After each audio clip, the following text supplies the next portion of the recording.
Kepler's laws. There are three laws of planetary motion given by Kepler. There are three laws of planetary motion. These are called Kepler's laws given by Kepler. First is called law of orbit, which states that all the planets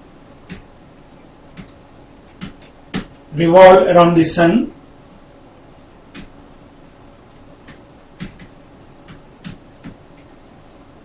and the sun, all the planets revolve around the sun in elliptical orbits.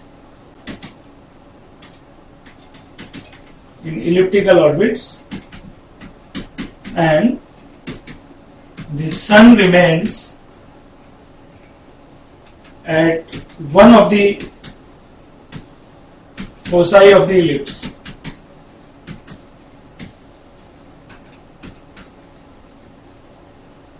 Ellipse, this kind of loop is called ellipse. Major axis, minor axis, this is PA, which is called major axis. This is BC, this is called minor axis, and this point of intersection of major and minor axis, this is center of the ellipse. And S is one of the focus, S dash is other focus. So sun is at one of the focus of the ellipse. Suppose this sun is situated at S. So when planet revolves in elliptical orbits, the distance of the planet from the sun varies. When planet is at A, then it is at the farthest distance from the sun. When planet reaches at P, it is at the nearest distance or closest to the sun.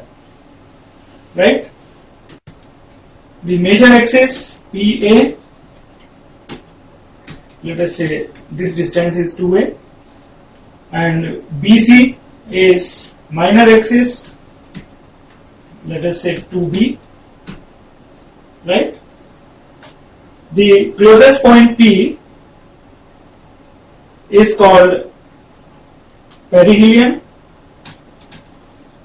Point P is the closest point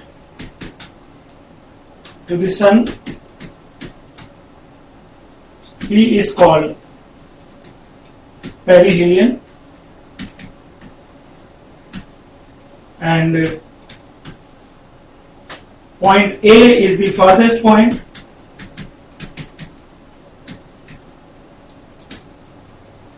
Farthest point from the sun. So this point, which is farthest point, point A, is called aphelion. Right? So sun remains at one of the focus of the ellipse. All the planets revolve around the sun in elliptical orbit. So this is the law of orbits. Second law is known as law of areas, which states that the line joining any planet to the sun sweeps equal area in equal intervals of time. In elliptical orbits, S is the sun, P is the planet. So this is the line joining sun and planet. So this line, when planet moves from P to P dash, this is the area swept in time interval, say delta t. So this planet line joining the sun and planet sweeps equal area in equal intervals of time. It means planet's aerial velocity remains constant. In same time interval, when planet is nearer to the sun, suppose at P3, in same time interval delta t, it has to cover equal area in equal time interval. So now the area covered is P3 S P4, right? So what is the statement of law of area? The statement: the line joining any planet to the sun sweeps equal areas in equal intervals of time.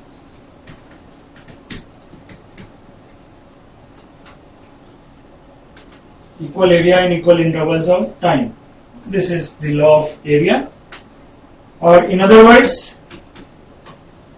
aerial velocity, area covered per second, aerial velocity of any planet remains constant.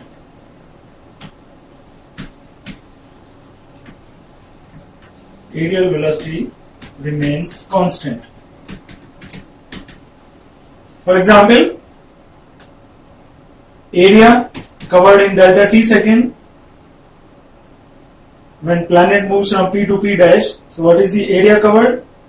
Area P S P dash, that is the area of shaded region.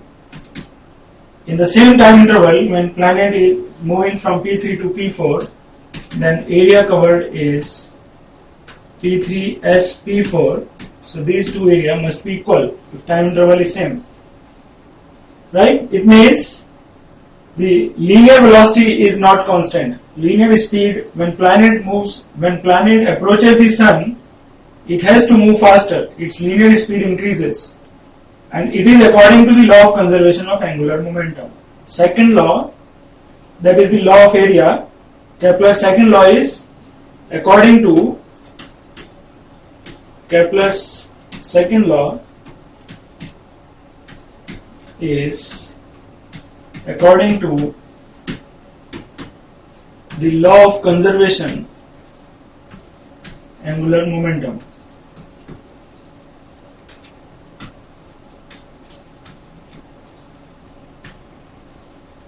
And Kepler's third law, now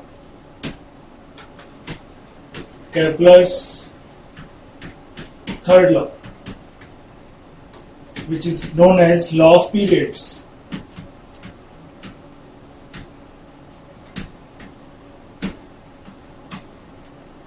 It states that the square of time period of revolution of a planet is directly proportional to cube of the semi-major axis. Cube of the semi-major axis. So t square proportional to r cube. The square of the time period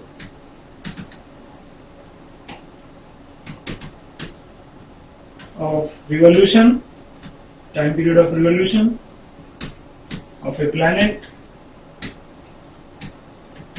is proportional to the cube of the semi-major axis.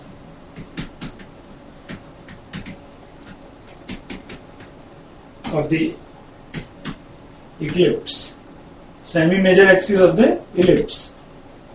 Path of the planet is ellipse, so t square is proportional to r cube.